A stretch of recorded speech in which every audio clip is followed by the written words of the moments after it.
Bonjour, je suis le docteur Yann Polak. Dans cette vidéo, nous allons voir qu'il est tout à fait possible de redresser les scolioses sans corset, sans chirurgie et sans exercice fastidieux, simplement en annulant le processus qui l'a causé. Mais pour cela, il faut en comprendre la cause et le mécanisme, et c'est ce que nous allons voir aujourd'hui. Cette vidéo, comme nos autres vidéos, s'adresse d'abord aux thérapeutes qui veulent rendre leur travail plus intéressant et plus performant. Elle est également destinée aux personnes directement concernées par la maladie pour mieux la comprendre et connaître les possibilités de guérison. Car pour les scolioses, le mot traitement implique que l'on obtienne un redressement naturel de la scoliose qui diminue son angle. Mais notons tout de suite qu'une scoliose ne peut se redresser que tant qu'elle peut s'aggraver. Ceci ne concerne donc que les enfants et les adolescents. On ne peut pas redresser les scolioses chez un adulte. Les scolioses idiopathiques sont celles dont la médecine admet ne pas connaître la cause. Elles représentent 80 à 90% des scolioses. Et c'est celles-ci que la myothérapie permet de redresser. Car pour nous, elles ne sont pas idiopathiques. Nous en connaissons la cause, ce que confirment nos résultats. Nous avons publié notre hypothèse et nos résultats dans une revue internationale à comité de lecture qui s'appelle Asian Spine et dont vous trouverez les références en dessous de cette vidéo. Comme toujours, notre point de vue est que si l'on veut traiter une maladie et guérir le patient, il faut d'abord bien en comprendre la cause et les mécanismes.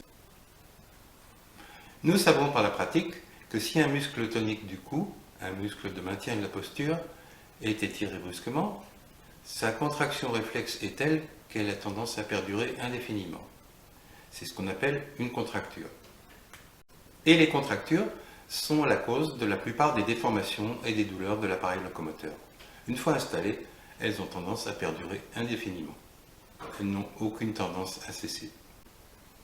Sans traitement, on la retrouvera donc des années après le choc causal, qui lui-même aura été souvent oublié. Car la contracture est une contraction involontaire auto-entretenue de façon réflexe. Pour la scoliose de l'enfant et de l'adolescent, le point de départ est le suivant. En cas de choc latéral au niveau du crâne ou du cou, c'est-à-dire soit parce que l'enfant s'est cogné fortement la tête, soit parce qu'il est tombé sur le côté et que la tête a porté, soit qu'il a reçu sur la tempe un ballon qu'il n'a pas vu venir, il y aura probablement une contracture, selon le mécanisme que nous avons décrit, une contracture d'un muscle latéral du cou. Ce muscle sera raccourci en permanence par cette contracture. Ceci va maintenir le cou, donc le crâne, plus ou moins incliné de côté, en permanence. Or, l'horizontalité des oreilles est un repère indispensable pour l'équilibre. Le corps donnera donc priorité absolue au rétablissement de l'horizontalité des oreilles. Et s'il ne peut pas le faire avec les muscles cervicaux contralatéraux, il le fera avec les muscles rachidiens, thoraciques ou lombaires. Et c'est ce qu'on appelle la scoliose. Or, au niveau du rachis dorsal, il n'y a pas d'autres muscles à action latérale que les muscles appelés transversaires épineux. Ceux-ci relient les apophyses épineuses entre elles, les apophyses transverses entre elles et les épineuses aux transverses de vertèbres situées un peu plus bas.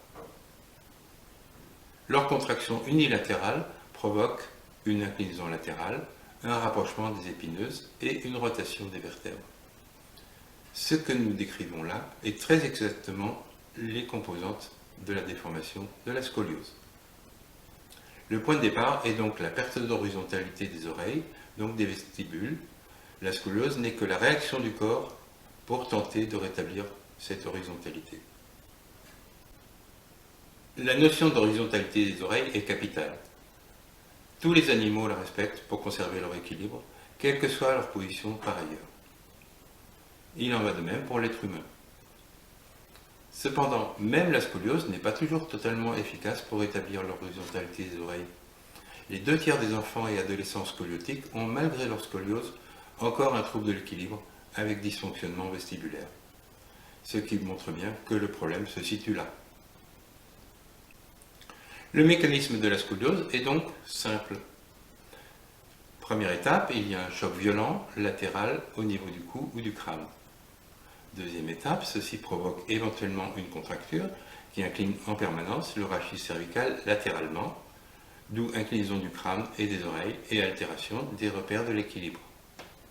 Troisième étape, inclinaison du rachis dorsal dans l'autre sens, par les muscles transverses et épineux, pour remettre tant bien que mal les oreilles à l'horizontale.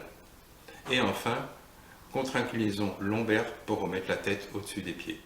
La myothérapie permet de redresser la plupart des scolioses dites idiopathiques de l'enfant et de l'adolescent jusqu'à fin de croissance. Et pour cela, il nous suffit de traiter leur cause, les contractures cervicales. Nous ne ferons aucun traitement local au niveau de la scoliose elle-même, car ce serait parfaitement inutile. Nous ne traitons que la cause de la scoliose, et au fur et à mesure de l'horizontalisation des oreilles, parce que la contracture cervicale aura été traitée, la compensation qui est la scoliose n'a plus lieu d'être. Les résultats obtenus avec ce simple traitement confirment notre hypothèse étiologique. La cause de la scoliose est à chercher au niveau des contractures des muscles du cou. On ne peut donc plus dire que la scoliose de l'enfant ou de l'adolescent est idiopathique. Voici les résultats que nous avons publiés en 2013. En bleu, l'angle initial, en rouge, l'angle final. L'angle initial le plus élevé a été mis à gauche, le plus faible à droite. Notons que les cas inclus dans cette étude ne comportaient pas d'enfants portant un corset, car l'expérience a montré que celui-ci était un obstacle à l'efficacité du traitement par myothérapie. Pour simplifier, ce graphique montre l'angle de Cobb initial moyen de ces 71 cas, qui était de 19,45 degrés, et l'angle final moyen de 11,36 degrés, y compris les 4 échecs. Cette étude n'avait pour but que de montrer qu'il est possible de redresser les scolioses sans corset, lequel n'a d'ailleurs pour but que de freiner l'aggravation de la scoliose, et sans chirurgie, et qu'une meilleure prise en charge des enfants et des adolescents squelettiques est possible. La durée moyenne du traitement fut de 6 mois et demi. Mais parfois, c'est beaucoup plus rapide. Chez cet enfant de 6 ans, dont on voit les radiographies ici, sachant qu'à cet âge, le pronostic officiel est très défavorable, le traitement par myothérapie a permis de passer en 2 mois seulement de 19 degrés à 2 degrés. En visitant notre site internet, on pourra voir une autre imagerie d'évolution semblable. D'autre part, quand il y a des douleurs dorsales ou lombaires, il est important de comprendre que la scoliose n'en est en elle-même absolument pas responsable.